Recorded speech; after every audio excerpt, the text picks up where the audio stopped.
অস্বাভাবিক পালপিটেশন, হৃদস্পন্দন কখন চিন্তা করবেন? আমি ডাক্তার মোর্শেদ বলছি, একজন কার্ডিওলজিস্ট, নিউ ইয়র্ক সিটি থেকে।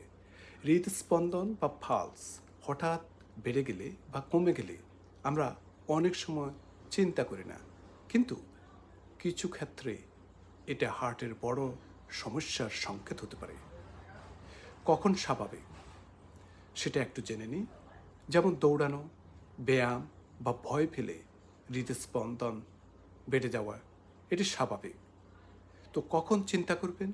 হৃদস্পন্দন যদি খুব দ্রুত, যেটিকে আমরা টেকিকার্ডিয়া বলি, বা খুব ধীরে ধীরে, যেটিকে আমরা ব্রেডিকার্ডিয়া হচ্ছে কিনা, এবং সেই সাথে সাথে মাথা ঘোরা, শ্বাসকষ্ট বা বুক ব্যথা, এগুলির দিকে খেয়াল রাখতে হবে। হার্ট একবার থেমে আবার ধটপট শুরু হয়ে যাচ্ছে বলে মনে হওয়া, এটাও কিন্তু কনসার্নিং। কী কারণে হয়ে থাকে?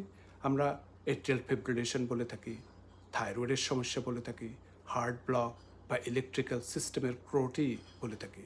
তাহলে কী করতে হবে? তৎক্ষণাৎ ইসিজি করান, নিজের মতো করে ওষুধ খাবেন না।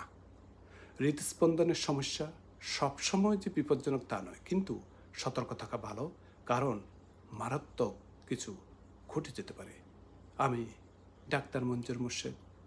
আপনার হার্টের সংকেত উপেক্ষা করবেন না, ভিডিওটা শেয়ার করবেন। Thank you.